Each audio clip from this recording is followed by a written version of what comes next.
Hi,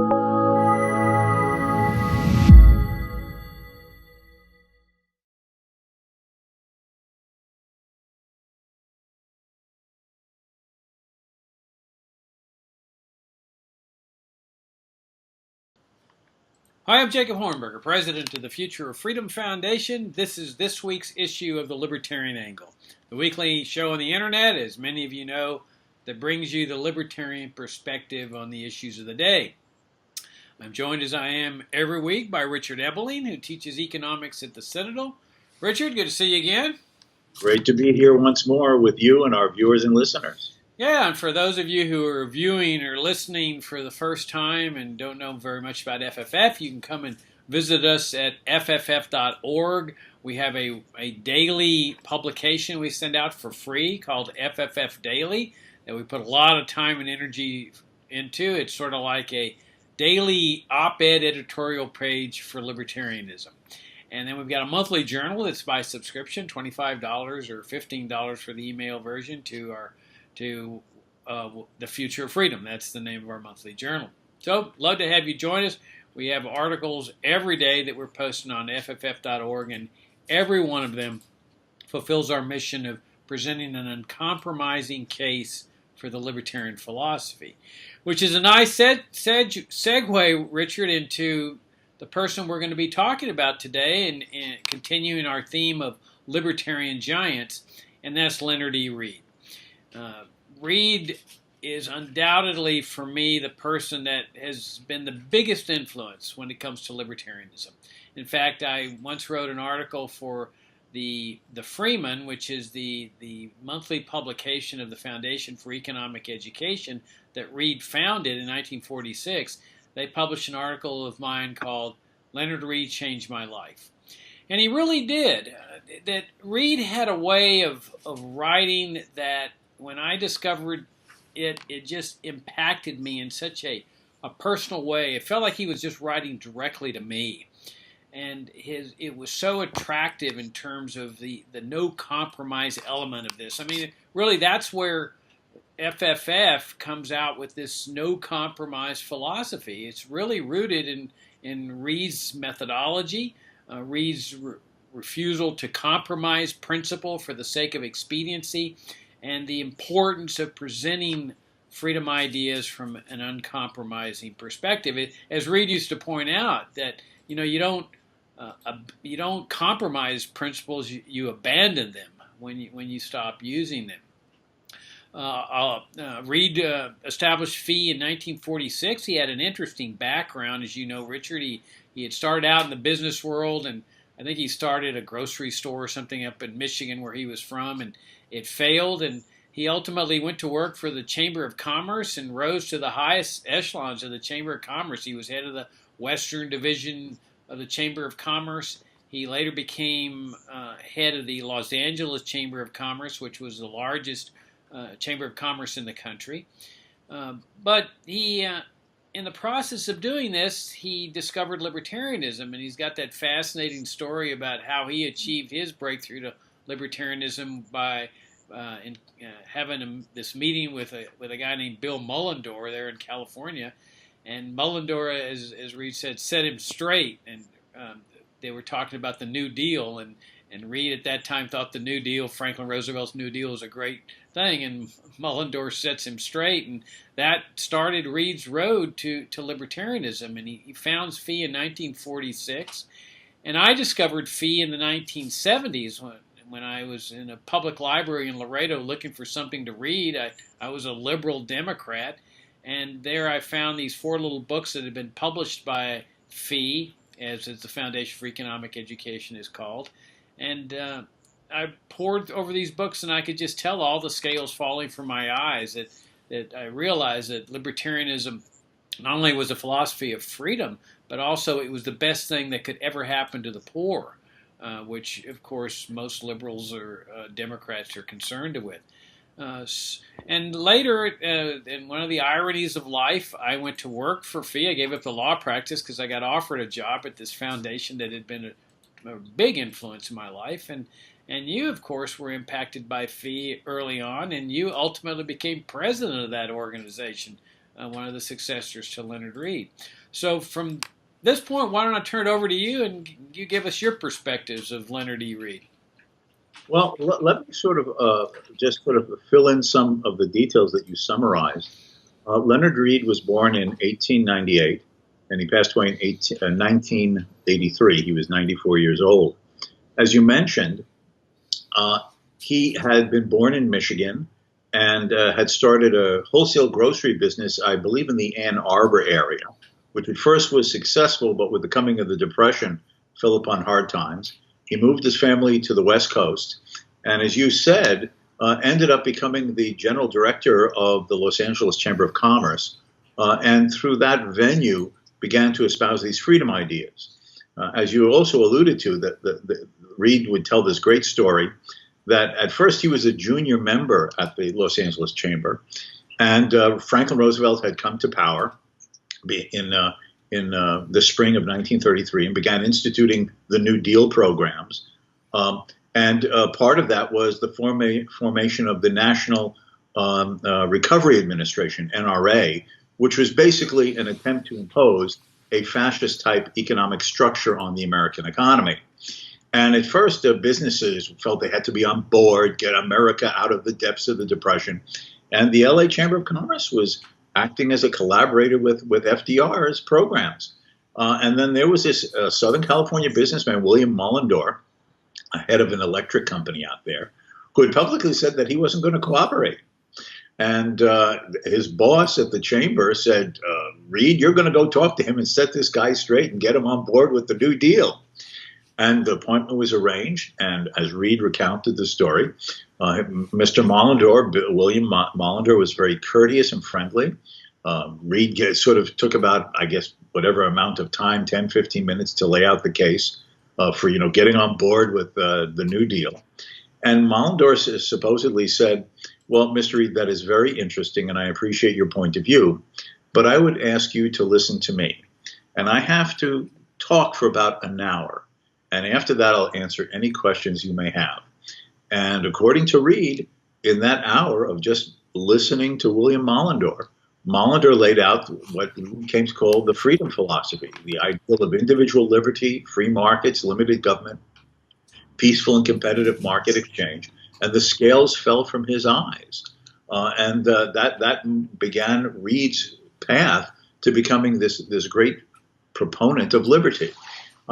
And he was greatly influenced and was helping to extend these ideas during his chamber period.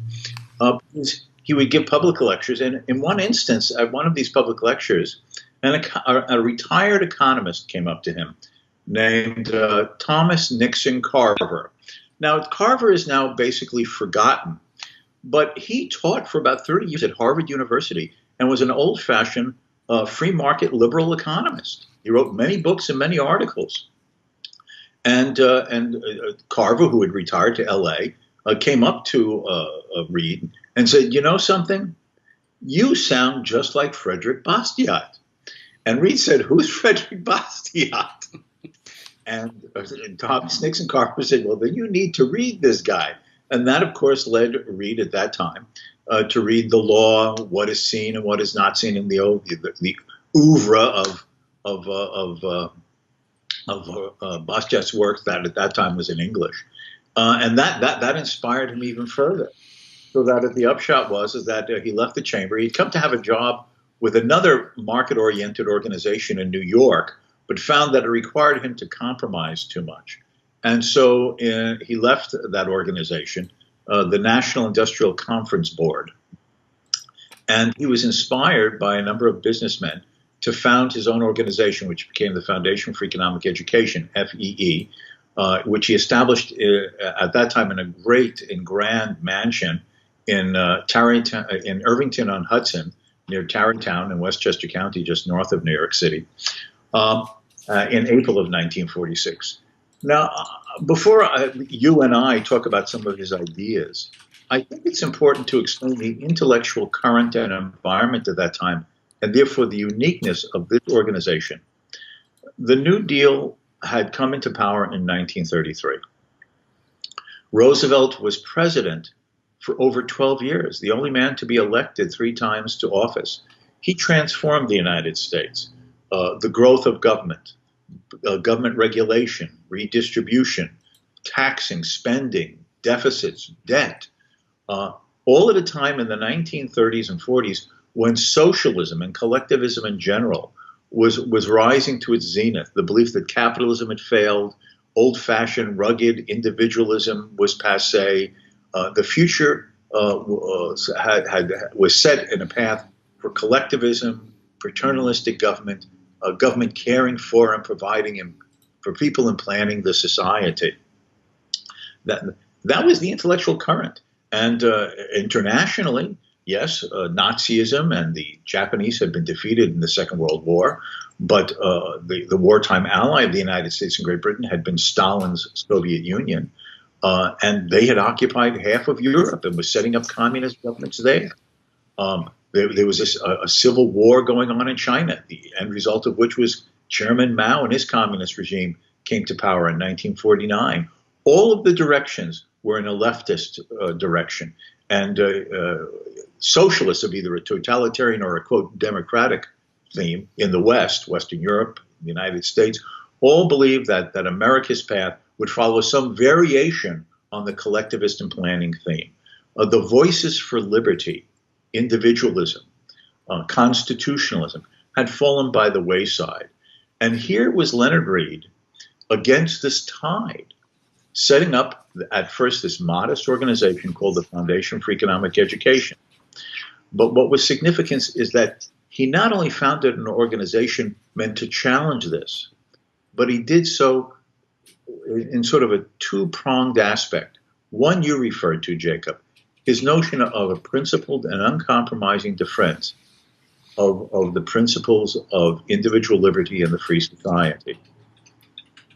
And then the other one is that to be unconcerned with the modern or everyday currents of politics and policy. His belief that policy follows principles. Principles cannot influence everyday policy. As Hayek was to later say, Friedrich Hayek was to later say, the politics of today reflects the ideological and political philosophic currents and trends of 30 years earlier. If you want to shift what's going on in politics, less government, more individual freedom away from the state, then you must influence the intellectual and political, philosophic, and moral environment of the society with a new set of ideas so that the ideas can percolate down into the society. And a few decades later, hopefully, that can manifest itself in the everyday politics of less government rather than more government. Because if enough people in the society want liberty, politics will follow that at the end of the day. So his concern was not trying to influence this politician piece of legislation, but focusing on the underlying principles of liberty to give a rebirth, a renaissance, to the classical liberal ideal of free men in the free society that had had its zenith in the 19th century based upon the great ideas of liberty of the 1700s and the 1800s. And this is the task he set himself. He brought together a group of principal proponents of this organization to work with him, one of them being an economist named Orville Watts, another one from Cornell University being Floyd, nicknamed Baldy Harper, who went on to become the president of the Institute for Humane Studies. And through this and other people he brought on board, Ed Opitz, who became sort of the in-house freedom theologian, staff members such as Bettina Graves and so on, he slowly began to form an organization and to spread the ideas through lectures and pamphlets and the publishing of books that began to give a rebirth to these ideas. And he would go out and give principled talks. In fact, even before FEE was formally set up, he gave a talk before the Detroit Economics Club, prestigious, still well known today, in which the title of the lecture is called, I Would Push the Button. And he begins the lecture saying is that at this podium where I'm speaking to you today, if there was a button that I could push and make all of the government controls, regulations, interventions, redistributions go away, I would push that button because freedom is right, regardless of everything else. But he went on to say is that even if I push that button, in a matter of days, all that the government was currently doing would be back. Because unless you change the climate of ideas, you cannot change the policies of the day. And this became the underlying philosophy. He shortly, in around 1955, he took over the ownership and the publishing of a great publication called The Freeman that became its flagship publication, which month after month, year after year for decades, was a singular, almost lone voice for articulating these principles of liberty in these uncompromising ways and drawing together many of the leading voices of that time, including people such as Henry Hazlitt, Ludwig von Mises, Wilhelm Röpke, and a whole variety of others who became the mainstays of writing for it. The result was that slowly but surely, through publications and seminars, by the 1960s and the 1970s, fee that had been alone had served as the catalyst for the reemergence of helping to recreate a freedom movement. Now, of course, it wasn't just fee. That would be unfair. From the conservative side, there was William Buckley with National Review. From a more philosophic side as well, there was Ayn Rand's publication of Atlas Shrugged and the emergence of that. There was the emerging influence of Ludwig von Mises's students who had studied with him at New York University in the forms of especially Murray Rothbard and the radical libertarian wing of the freedom movement. But there is no doubt about it that through these dark years of the freedom philosophy, he stood there as a banner upholding the ideal and the idea of a free society expressed in the most uncompromising way and going against the currents. Now, it has been a mainstay of classical liberalism in the 19th century and into the 20th and now the 21st century of not only challenging interventionism and government paternalism at home, but the interventionism of abroad. And in fact, in the midst of the Korean War, the early 1950s, Leonard Read wrote a masterful little essay called Conscience on the Battlefield, which he has this imaginary conversation of an American soldier dying, lying on a field about to die, having fought in this Korean War, and asking, why have I been brought here to this foreign land when it has little to do with liberty, and I and others are being made to sacrifice, not for freedom, but for the purposes of government and government crusades. Now, at first, he lost support because of this, because, unpatriotic, challenging, the military, and, fighting communism. But to him, this was a principled position. And if I can just give one other example of his willing to stand for principle, even if it affected the finances of the organization. Back in the late 1950s, early 60s, he published an essay, a little book called the Tariff Question by a man named Curtis, who I believe was on the staff of FEE, or at least worked with it. And of course, Curtis, espousing the freedom philosophy of FEE, had challenged all protectionism and called for free trade.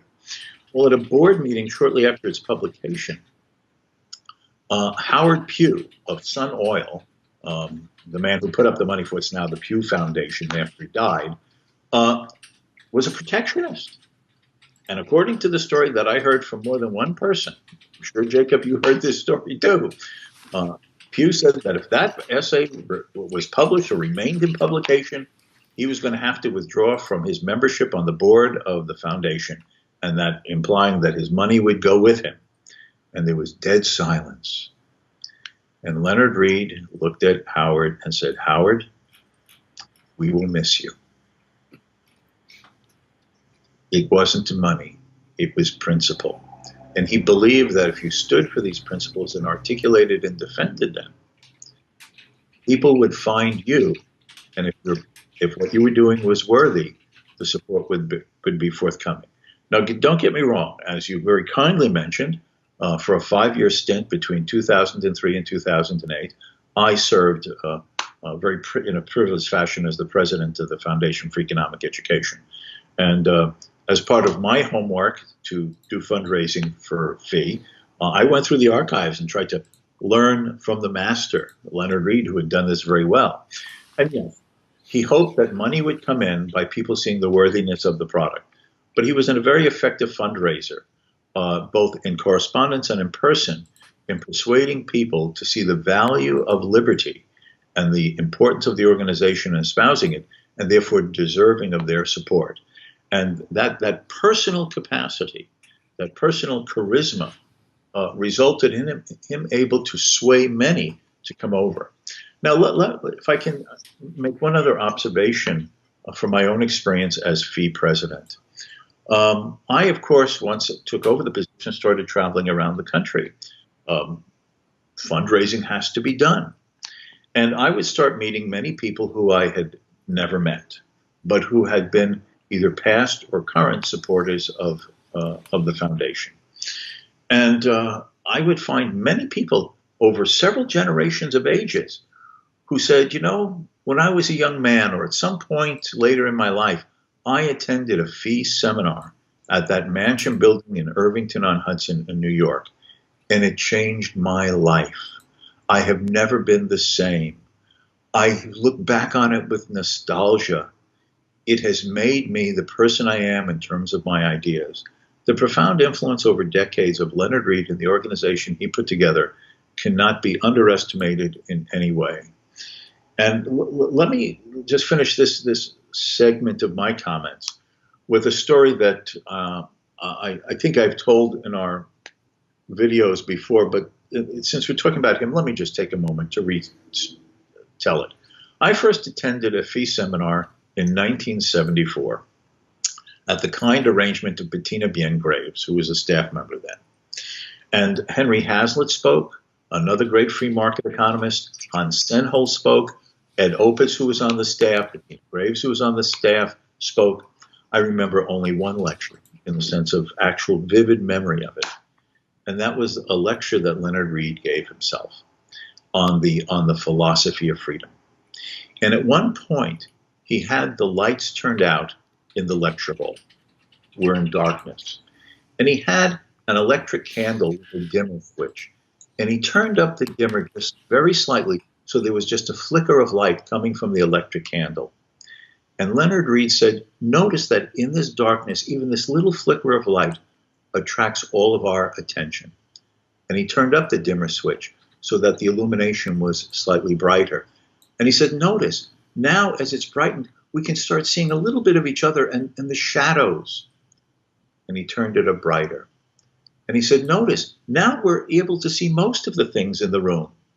And then he turned it up to full illumination. And he said, notice, from this one candle, the entire room is lit up, and there's just a little bit of darkness in the corners. And he said, this is what each one of us can be, a light of liberty. If we take the time to discover these ideas and read about these ideas and adapt these ideas in ourselves and develop the ability to peacefully and persuasively articulate them to others, our light of liberty can create a light in someone else, and then another, and then another, and then another, until there have been enough people influenced that the illumination of liberty pushes back the collectivism in our society, and it is shoved into the narrow little corners of our world, unable to influence us anymore. This idea that change comes one person and one mind at a time, and that means that each individual has the power to change the world by first changing themselves through self-education, is one of the most profound insights that personally impacted on me to see the value of these ideas and the method of espousing them. And that is the image and the message and the inspiration that Leonard Reed left with everyone who came into touch with him.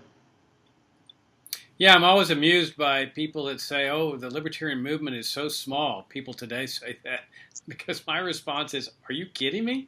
I mean, if you want to see a small movement, go back to 1946 when Reed started the Foundation for Economic Education. I mean, as you point out, the prevailing philosophy was of collectivism, socialism. The problem is that Americans at that time were sold this bill of goods by Roosevelt, where he said the New Deal is designed to save free enterprise. And it was brilliant because it made people feel okay about the National Recovery Act and Social Security and these other really socialist, fascist programs. That the entire country was shifting to a welfare state. And here was this one tiny organization started by one man that was going against the tide. And you're right about his methodology. When anybody would ask Reed, what should I do? Tell me what I need to do. Reed would just say, work on yourself. Just work on yourself. Improve your own understanding of freedom. And you don't need to go out and proselytize. People will be attracted to you. That your light will start shining brighter and brighter, and people will say, hey, I want to know what you know. And he'd point to people that had achieved proficiency in the golf world and other endeavors and say, well, that's who you go to your lessons, the people that have gotten really good. Well, it's the same thing with the freedom philosophy. And so he was attracting people to him, including me. He could never have known when he was publishing these little books in the 50s called Essays on Liberty, that they would end up in a public library in Laredo, Texas, 20 years later and be discovered by a guy who was practicing law, that was me, and who would later form his own foundation. There was no way he could have measured his success. And that brings us to the power of ideas. And this is something I've tried to convey in the 28 years I've run FFF, is that once you have faith in the power of ideas, and you know how powerful they can be, you don't worry about, how many people are we reaching? Are people liking our message? All you do is you concern yourself with getting the right ideas into the marketplace, knowing that they themselves will find their way into society. Today, Richard, the libertarian movement is huge. You have young people. Look at all the people that came out of the woodwork when Ron Paul ran for office. Who would have dreamed that there were so many libertarians? And in my opinion, 95% of them would say, at least, if not 99%, would say Leonard Reed and the Foundation for Economic Education played a vital and critical role in my intellectual development. And what's fascinating about Reed is he doesn't appear to have reached the fame that people like Ludwig von Mises or Friedrich Hayek or Murray Rothbard have reached in the libertarian movement. But in his own quiet way of advocating this uncompromising message when it comes to the freedom philosophy, I think Reed's impact has been absolutely astounding. That his light really did end up shining in the hearts and minds of many of us in this movement. And also, I think both of us would be remiss if we didn't mention, among his many writings, his most famous piece, and that's I Pencil. This was an essay that he wrote, I think it appeared in the Freeman, you might remember, Jacob, 1957, 1958, somewhere around that time, I think. And what he basically does, he takes and reduces in the most commonsensical way the more abstract ideas of people like Friedrich Hayek in his famous essay, The Use of Knowledge in Society. Because he's speaking in this article as if he's an old-fashioned wood lead pencil. And he says, how do I get built? How do I get constructed? Where does the graphite come from? Where does the wood come from?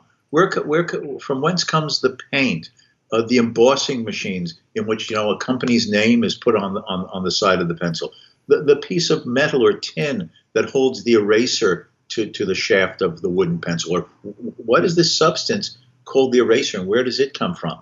And his point is that the market, in this decentralized fashion that integrates and coordinates multitudes of what is now in a global economy, billions of people, through the price mechanism, enables people with all this divided knowledge of specializations and abilities and skills and resource availabilities to cumulatively interact and coordinate everything they're doing to generate this final product of an old-fashioned, ordinary lead wood pencil, without any one person or group of people needing to know all of the technicalities and details and specificities of everything that goes on in to making this lead pencil that we take for granted and pick up every day and never think about where the hell did this come from and how did it get produced and who knew how to produce it, when in fact there is no one mind that has all of the specificities of knowledge, abilities, skills, and capacities to make this pencil. But by leaving people free to use what they know in their corners of society and coordinating them through the market process of prices and competition, the pencil comes forward and is there for any one of us to use. Yeah, and that essay is online. iPencil, people can access it for free.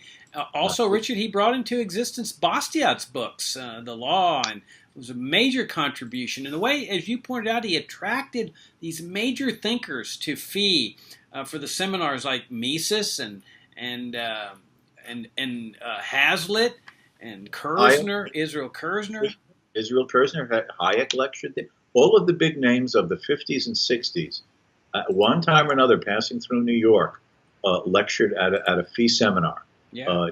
He brought together the great minds of freedom existing and around at that time. Yeah, there was that guy from Wabash College that is reputed to have been the best free market speaker of all time, I've heard it said. Do you remember his name? This is very embarrassing. Liberty Fund published a collection of his essays called Will Capitalism Survive?